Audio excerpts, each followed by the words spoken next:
ध्यान दें, जिन्हें भारत की क्षमताओं पर शक और शुबा है वो बिल्कुल ध्यान दें। जिन्हें दूसरे की थाली में खाना हमेशा अच्छा लगता है वो भी ध्यान दें। जिन्हें भारत की तरक्की वाली खबरें झूठी लगती हैं वो भी जरूर ध्यान दें। और जिन्हें मां भारती के चरणों की धूल की मिट्टी जैसी दिखती है वो ध्यान देंगे तो भी शायद कुछ समझ नहीं पाएंगे।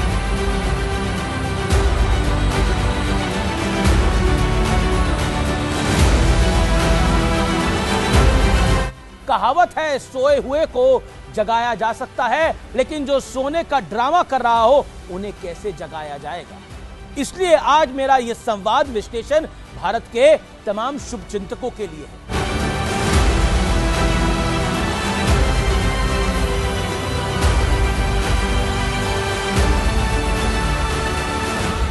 नमस्कार व्यूअर्स, मैं हूं अमीश देवगन। सत्य और तथ्य में आज बात होगी शुभ दीपावली पर शुभ समाचारों की। पहला शुभ समाचार भारत की जीडीपी से जुड़ा है। इंटरनेशनल मॉनेटरी फंड यानी आईएमएफ ने 2025 के लिए भारत की जीडीपी ग्रोथ का अनुमान बढ़ाकर 6.6% कर दिया है। पहले आईएमएफ का अनुमान 6.5% था। यह ग्लोबल औसत यानी 3.2% से कहीं ज्यादा है। इसका मतलब यह है कि भारत अब रुकने वाला नहीं है, थमने वाला नहीं है। भारत की इकोनॉमी मजबूत थी, मजबूत है और आगे भी मजबूत रहेगी। ये डेड इकोनॉमी नहीं है।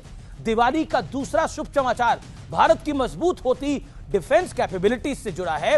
World directory of modern military aircraft की रैंकिंग्स के मुताबिक इंडियन एयरफोर्स ने चाइनीज एयरफोर्स को पीछे छोड़ दिया है। यह बहुत अच्छी खबर है। इंडियन एयरफोर्स अब 69.4 पॉइंट्स के साथ दुनिया के तीसरे नंबर पर आ गई है। यह ranking fleet size, combat capabilities, logistics modernisation, operational training जैसे मानकों के आधार पर तय होती है। ऑपरेशन सिंदूर के दौरान भारत ने पाकिस्तान को जैसे सटीक निशाने लगाकर मारा, वो भी तब जब उसके Chinese product, technology, fighter jets और मिसाइल टेक्नोलॉजी का पूरा सपोर्ट था।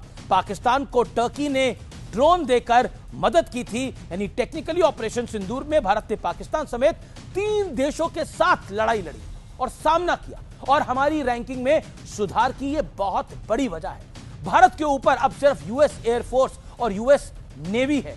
दिवाली का तीसरा शुभ समाचार भी भारतीय वायुसेना से ही जुड़ा है। शुक्रवार को उस वक्त एक ऐतिहासिक घटना घटी जब स्वदेशी लाइट कॉम्बैट फाइटर जेट तेजस MK1A ने अपनी पहली सफल उड़ान भर ली। इसे हिंदुस्तान एरोनॉटिक्स लिमिटेड ने विकसित किया है, यानी इंडिजिनस है, मेड इन इंडिया है। तेजस एयरफोर्स MiG-21 की जगह लेगा। अमेरिकी कंपनी GE ने तेजस के लिए अभी तक 4 इंजन भारत को दिए हैं। उम्मीद है कि साल के अंत तक भारत को 12 और इंजन मिल जाएंगे। दिवाली पर चौथा शुभ समाचार है त्योहार के सीजन में भारतीयों की बढ़ती परचेजिंग पावर के असर से जुड़ी है।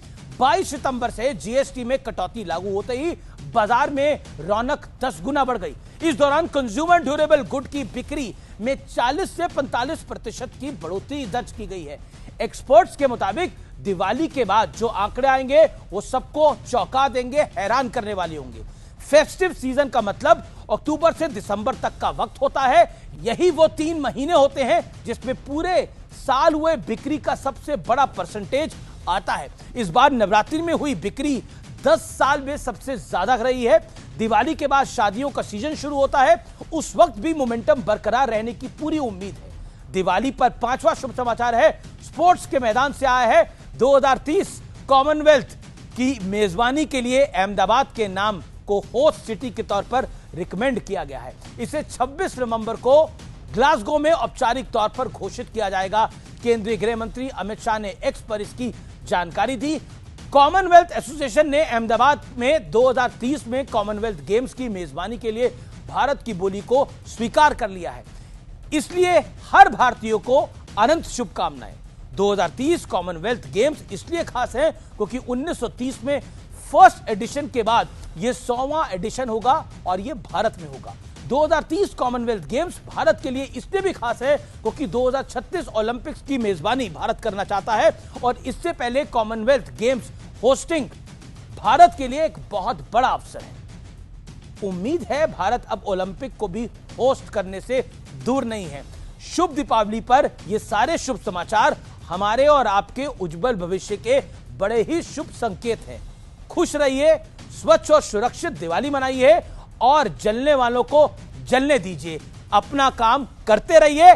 आपको, आपके परिवार को दीपावली की अनंत अनंत शुभकामनाएं। आप खुश रहें, आपका जीवन मंगलमय रहे और आपका परिवार खुश रहे।